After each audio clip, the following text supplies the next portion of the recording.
प्यारे बच्चों, आपका मेरे YouTube चैनल में फिर स्वागत है। And today we will start a very important topic that is supply and elasticity of supply. बिल्कुल डिमांड का अपोजिट टॉपिक है ना। जैसे कि हम डिमांड में पढ़ा था, यहाँ सारी उल्टी बातें। डिमांड में कह लीजिए उल्टा, सप्लाई में हो जाएगा सीधा सीधा, सारी सीधी सीधी बातें चलेंगी। तो सबसे पहला हमारा टॉपिक चलता है इसमें supply. What is supply? Supply क्या होती है बेटा? सप्लाई का मतलब होता है कि एक गिवन प्राइस पर, एक गिवन मार्केट में, एक गिवन टाइम पर जितना गुड्स भी बेचने के लिए ऑफर किया जाता है उसे सप्लाई कहते हैं। वेरी सिंपल, बहुत आसान सी बात। Supply refer to the quantity of a commodity offered for sale, offered for sale at a given price, एक गिवन प्राइस पर, at a in a given market, एक गिवन मार्केट पर, at a given period of time. एक given period of time में जो offer किया जाएगा that is supply, वो सप्लाई कहलाएगा। अब नाउ क्वेश्चन अराइजेस, फैक्टर्स और डिटर्मिनेंट्स इन्फ्लुएंसिंग इंडिविजुअल सप्लाई। कौन कौन से फैक्टर्स या डिटर्मिनेंट्स सप्लाई को इफेक्ट करते हैं? तो पहला फैक्टर हमारा आता है इसमें price of the commodity. Commodity का प्राइस, कोई भी सेलर क्या चाहेगा, प्रोड्यूसर चाहेगा कि उसकी प्राइस भी बढ़ते रहे और उसका सामान भी ज़्यादा सप्लाई होता रहे, ज़्यादा बिकता रहे। तो रिश्ता कैसे हुआ? डायरेक्ट रिलेशनशिप है। तो पहले साइन तो आप लिख देंगे price is that there is a direct relationship between price and supply. Higher would be, यहाँ पर स्टॉप हो जाएगा, higher would be the supply at higher price and lower would be the supply at lower price. ये आपके देर when price rises supply also rises and when price falls supply also falls. Price is the price of the commodity is the most important determinants of supply, सबसे ज़्यादा important determinants हैं। Next point की बात करें हम, supply of price of factor of production. Price of factor of production क्या होगा? तो with rise in price of factor of input, जैसे ही फैक्टर ऑफ इनपुट बढ़ेगा कि सामान को बढ़ाने की कॉस्ट बढ़ेगी, कॉस्ट ऑफ प्रोडक्शन में ऑल्सो इन राइज, तो कॉस्ट ऑफ प्रोडक्शन राइज हो जाएगी। मान लो ये पेन है मेरे हाथ में, इस पेन पे बनाने की अगर प्राइस बढ़ेगा कोई भी चीज़, मान लो इसका जो प्लास्टिक की बॉडी है ये 1 रुपये की है और 1 रुपये से 1 रुपये 50 पैसे हो जाए, ये बढ़ जाए तो इसकी कॉस्ट बढ़ जाएगी, है ना। इट लोवर्स प्रोडक्शन, क्या होगा? प्रोड्यूसर्स प्रॉफिट, इससे क्या हो जाएगा? प्रोड्यूसर का जो प्रॉफिट है वो कम हो जाएगा। As a result supply falls, supply भी फॉल हो जाएगी। जब प्राइस प्रॉफिट कम तो सप्लाई भी कम हो जाएगी। अब इसकी अपोजिट बात कह दीजिए, on the other hand with fall in price of factor of input. यहाँ राइस था तो हमने कर दिया फॉल, सिर्फ इतना वर्ड चेंज, या राइस की जगह हम फॉल लिखते हैं, पूरा सेंटेंस ऐसे आएगा।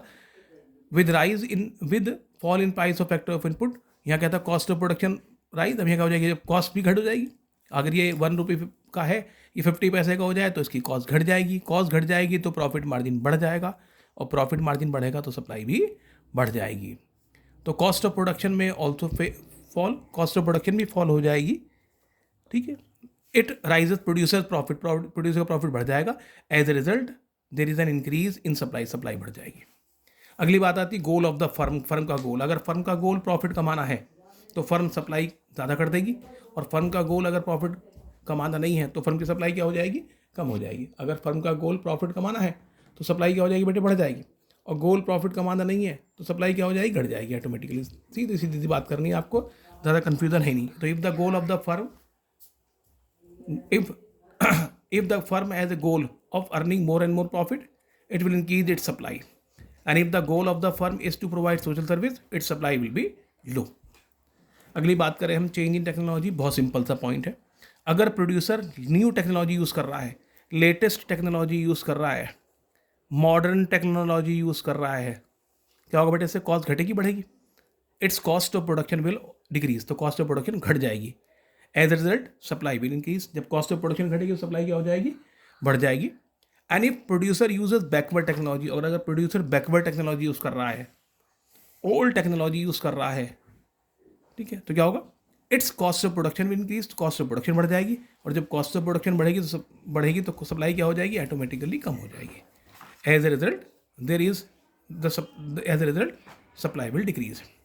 अगली बात, एक इंक्रीज इन एक्साइज ड्यूटी और टैक्स रेट या taxation policy of the government. अगर गवर्नमेंट को नया टैक्स लगाती है, if government imposes any new tax, कोई नया टैक्स गवर्नमेंट लगाती है और इंक्रीजेज द टैक्स रेट या टैक्स रेट को बढ़ाती है, as a result cost of production increases, तो कॉस्ट ऑफ प्रोडक्शन क्या हो जाएगी? बढ़ जाएगी, ठीक है। On the cost of production क्या हो जाएगी बेटे? बढ़ जाएगी। कॉन्सिक्वेंटली सप्लाई डिक्रीज, सप्लाई घट जाएगी। जब कॉस्ट ऑफ प्रोडक्शन बढ़ती है तो सप्लाई, याद रखें, कॉस्ट ऑफ प्रोडक्शन बढ़ेगी, सप्लाई घटेगी। प्रॉफिट, जब कॉस्ट ऑफ प्रोडक्शन बढ़ेगी तो प्रॉफिट घटेगा, प्रॉफिट घटेगा तो सप्लाई घटेगी, ऐसे याद रख लीजिए। On the other hand if government lifts out a tax और decreases tax rate, government lift out कर दे या डिक्रीज कर दे टैक्स रेट को, कॉस्ट ऑफ प्रोडक्शन डिक्रीज हो जाएगी और कॉन्सिक्वेंटली सप्लाई इंक्रीज हो जाएगी बेटे हमारी ऑटोमेटिकली। ये फैक्टर्स थे जो सप्लाई को इफेक्ट करते हैं। अब अगला आता है हमारा लॉ ऑफ सप्लाई। बहुत ही सिंपल सी बात, law of demand opposite relationship था, तो लॉ ऑफ सप्लाई में सेम रिलेशनशिप आ जाएगा। बहुत सीधी सी बात करेंगे आप। Being other things constant there is a direct relationship. कैसा रिलेशनशिप है? डायरेक्ट रिलेशनशिप है, direct relationship between price of a commodity and its supply. Price में और सप्लाई में डायरेक्ट रिलेशनशिप है। When price of a commodity rises, अगर किसी commodity के प्राइस राइज होंगे supply will also rise, supply भी राइज हो जाएगी। And when price of a commodity falls supply will also fall, अगर प्राइस फॉल होंगे तो सप्लाई भी फॉल हो जाएगी बेटे। इसके बाद अब अगली बात करते हैं हम सप्लाई शेड्यूल। सप्लाई शेड्यूल क्या होती है? It is a tabular statement. ये एक टेबुलर स्टेटमेंट है which shows different quantity supplied at different prices, जो डिफरेंट क्वांटिटी सप्लाइड को डिफरेंट प्राइसेस पर शो करता है। जैसे हमने ले लिया प्राइस 1 2 3 4 5, प्राइस हमने 1 2 3 4 बढ़ता हुआ लिया प्राइस क्या हो रहा है इसमें बेटे? प्राइस बढ़ता हुआ है, तो सप्लाई भी आपको बढ़ती हुई ही लेनी पड़ेगी। ये ले ली हमने सप्लाई 10 20 30 40 50, प्राइस बढ़ा, सप्लाई भी हमने क्या कर दी? बढ़ा दी। अब इसका डायग्राम कैसे बनाएंगे? डायग्राम समझिए। अगला आता है सप्लाई कर्व। सप्लाई क्या कर्व क्या होता है? ग्राफिकल प्रेजेंटेशन है। कहाँ का ग्राफिकल प्रेजेंटेशन है? Graphical presentation of supply schedule. ये जो सप्लाई शेड्यूल में बनाई है उसका ग्राफिकल प्रेजेंटेशन होता है ना। बहुत सिंपल सी बात आप करेंगे, ये एक्स, ये ओ, ये वाई, ये ओ वाई एक्सिस हो गया, ये ओ एक्स एक्सिस हो गया बेटा हमारा, है। बहुत सीधी बात, graphical presentation of supply schedule क्या कहेंगे? It is a graphical presentation of supply schedule. Supply schedule का एक ग्राफिकल प्रेजेंटेशन है। ऐसी डिमांड में हुआ था, ऐसी सप्लाई में हुआ हमारा, है ना। रिलेशनशिप सीधा दिखाना था, दिखाया आपने। प्राइस बढ़ाया तो सप्लाई भी क्या कर दिया आपने? सप्लाई बढ़ा दी। प्राइस बढ़ाया, सप्लाई बढ़ाया, प्राइस घटाया, सप्लाई घटाया, लॉ ऑफ सप्लाई बन गया। सीधी सी बात। अब इसको डायग्राम हमने प्राइस लिया हमने 1 2 3 4 5 6, प्राइस बढ़ता हुआ लिया, तो सप्लाई भी क्या करी हमने? सप्लाई भी बढ़ती हुई ली। ओ एक्स एक्सिस हो गई हमारी क्वांटिटी और ओ वाई एक्सिस हो गया हमारा प्राइस। अब प्राइस कितना आपका? ये गैप इक्वल रखे 1 2 3 4 5। अब ये सप्लाई क्वांटिटी कितनी कितनी है आपकी? 10 20 30 40 50। अब आप आइए, 1 पर कितना है? 1 पर 10 है, तो 1 पर 10 ये पॉइंट हो जाएगा। 2 पे कितना है? 2 पे 20, तो 2 पे 20 यहाँ हो जाएगा। 3 पर 30, 3 पर 3 ये रहा और 30 ये जा रहा, 3 पर 30 यहाँ आ जाएगा। 4 पर 40, 4 पर 40 तक बोला भाई ये बैठेगा, और 5 पर 50 हमारा ये आ गया, 5 पर 50 हमारा। ये अपवर्ड स्लोपिंग लाइन आ जाएगी सप्लाई कर्व। आप इस डॉट्स को सबको इनको मिला देंगे तो ये हमारा सप्लाई कर्व ऐसा हो जाएगा। ठीक। अब लॉ ऑफ सप्लाई की बात हमने कर ली, समझ में आ गया। इसकी कुछ एजम्पशंस हैं आपको जो ध्यान रखिए। जो पीछे हमने पढ़ा है अभी सब कुछ, जो पीछे पढ़ा फैक्टर्स अफेक्टिंग सप्लाई थे, उन किसी भी चीज़ में चेंज नहीं आना चाहिए। वो सब चीज़ें सेम रहनी चाहिए, तभी ये लॉ एप्लीकेबल होगा। अगर ऐसा नहीं होगा तो लॉ एप्लीकेबल नहीं होने का। यानी एजम्पशंस कौन कौन सी बनती है हमारी, बात ये चलती है लॉ ऑफ सप्लाई की। एजम्पशंस कौन कौन सी बनेंगी, उसी किसी आपको ध्यान रखनी है। एजम्पशंस कौन कौन सी बनेगी इसमें बेटे, है ना। ये लिख देते हैं, ये लिख दूँ मैं इसको। एजम्पशंस कौन कौन सी बनी? पहली एजम्पशन बनी इसमें हमारी, there is no change in goal of the firm. क्या बनेगी assumptions? Number 1, no, there is no change in goal of the firm. Firm का गोल में कोई चेंज नहीं होना चाहिए। नंबर 2 बात और क्या बनी? टेक्नोलॉजी की बात चल रही थी हमारी, है ना। तो there is no change in technique of production. No change in technique of production. No change in technique of production. जो टेक्निक ऑफ प्रोडक्शन है उसमें कोई चेंज ना हो। और क्या बात चलेगी? जितनी चीज़ें पढ़ी हमने सब में कोई चेंज नहीं आना चाहिए, ध्यान रखनी है आपको। और क्या बात चलेगी? No change in price of related goods. No change in price of related goods. और कौन सी एजम्पशन आ जाएगी हमारी? और no change in government policy regarding the tax. जो टैक्स क्या है उसके बारे में कोई, no change in taxation policy of the government. No change in taxation policy of the government. तो ये सब इसकी एजम्पशन बन जाती हैं। आई होप सबकी समझ में आया होगा, बहुत सिंपल सा क्वेश्चन है ना। अगली बात आती है हमारी, ये अगला टॉपिक आया expansion in supply, contraction in supply, increase in supply और decrease in supply. Expansion, contraction, increase और डिक्रीज, ये चार चीज़ें वो डिमांड में भी थी, सप्लाई में। एक्सपेंशन कहाँ इसकी वजह से होगा बेटे, ये प्राइस से रिलेटेड है। कहाँ से रिलेटेड? प्राइस से, दोनों प्राइस से रिलेटेड। एक्सपेंशन कॉन्ट्रैक्शन कहाँ से आते हैं? चेंज इन क्वांटिटी सप्लाइड है ये, चेंज इन क्वांटिटी सप्लाइड। जब सप्लाई चेंज होती है प्राइस की वजह से, उसे कहते हैं चेंज इन क्वांटिटी सप्लाइड।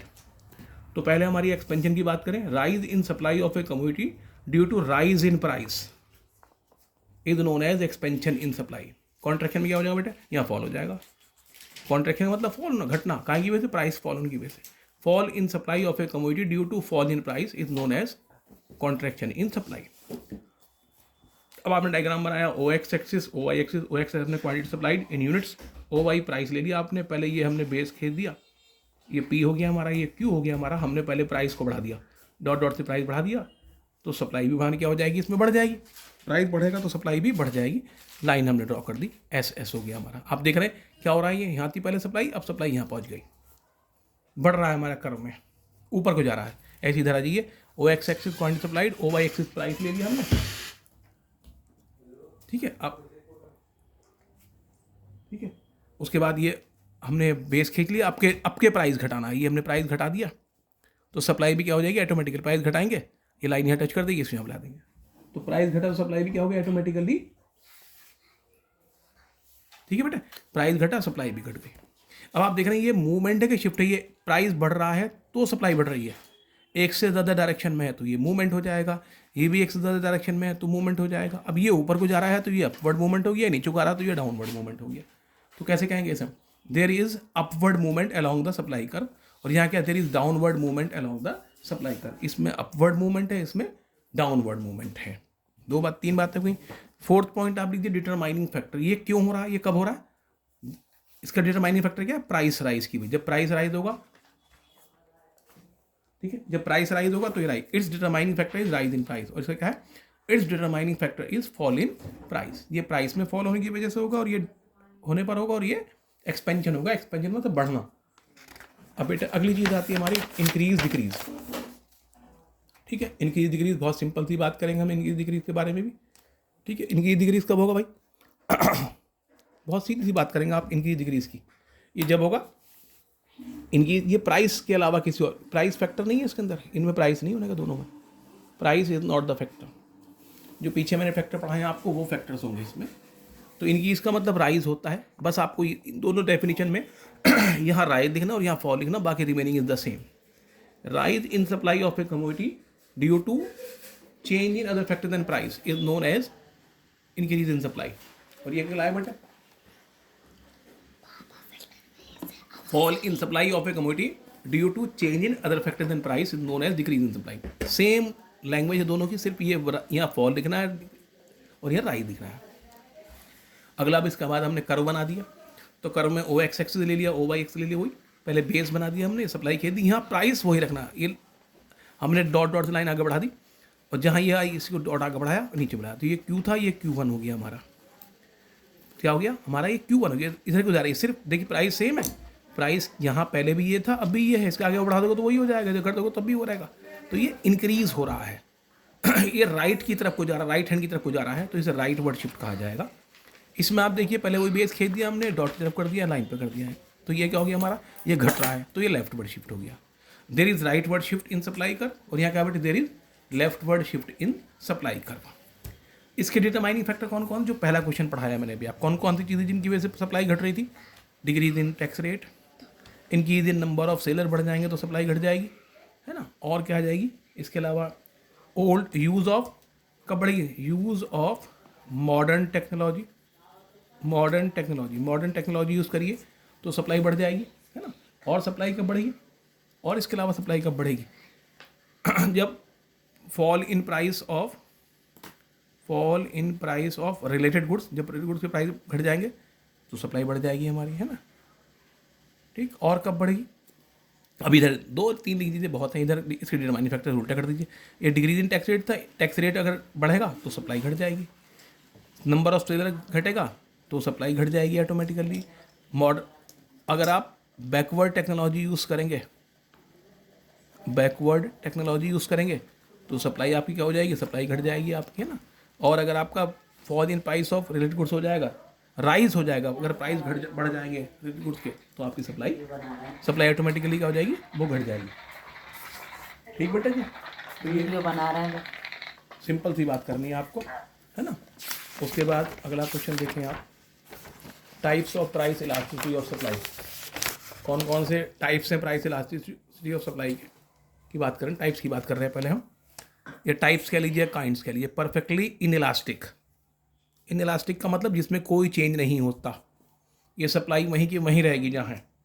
तो when supply remains constant whether price changes to any extent, जब सप्लाई कांस्टेंट रहती है, चाहे प्राइस कितनी बढ़ जाए घट जाए, उसे कहते हैं बेटा परफेक्टली इनइलास्टिक। तो when supply remains constant whether price changes to any extent is known as perfectly inelastic supply.